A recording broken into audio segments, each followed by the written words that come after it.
Good morning and welcome to the Alpha Pension Group Retirement Recap. Today with me is Jennifer Sahadi, our Director of Education. And Jen, I'm going to start today talking about some breaking news in our industry. It's about a lawsuit settlement that came through late last week. The law firm Schlechter Bogart out of St. Louis and the plaintiff Emory University.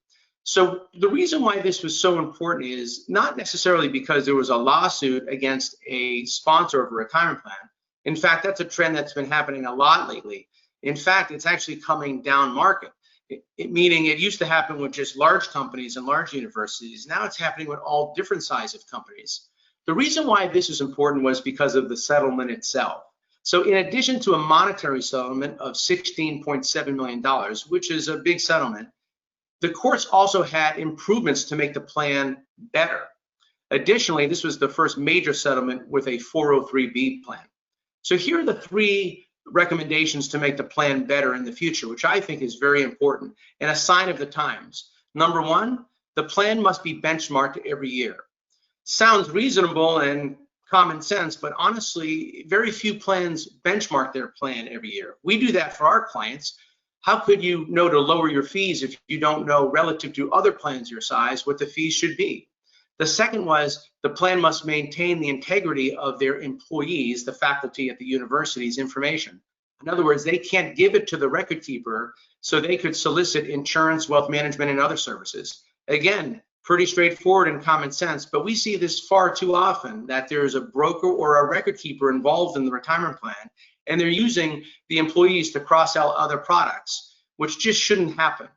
Lastly, the plan should hire a consultant to make sure that all of these take place, as well as review of the investments.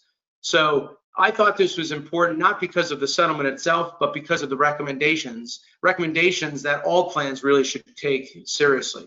So Jen, I'm going to turn it over to you to talk about unemployment and some news that is very relevant and important for everybody these days. In paying attention to the details, one small detail that could get overlooked right now if you're busy working and taking care of your kids is filing for unemployment. You probably are not filing for unemployment if you're working, but someone else might be filing for unemployment for you to take advantage of the benefits right now and a little bit of the chaos. This has happened to a few people that we even know. So if you receive a letter in the mail that says, thank you for your application to the pandemic unemployment assistance, you should absolutely call the Commonwealth of Massachusetts. In Massachusetts, we have the phone number on the slide, and let them know that this is a case of fraud. Back to you, Rich. Jen, thanks. That is important. And as I shared this morning, that actually happened to me. So I got a letter saying my unemployment claim was processed, and obviously that's not true. So keep your eyes open. And another piece is that looked like junk mail. So make sure you open everything up that you get. We're going to end here today with the top retirement songs. Every year, NAPA puts out a list of top retirement songs, and I thought this was pretty neat. So one of them being the Rolling Stones, You Can't Always Get What You Want, which I thought was pretty funny. Otis Redding, Sitting at the Dock of the Bay. U2, It's a Beautiful Day. And actually, I would like to add to this list. How about Touch of Grey by the Grateful Dead? Or Alive by Pearl Jam. Just saying.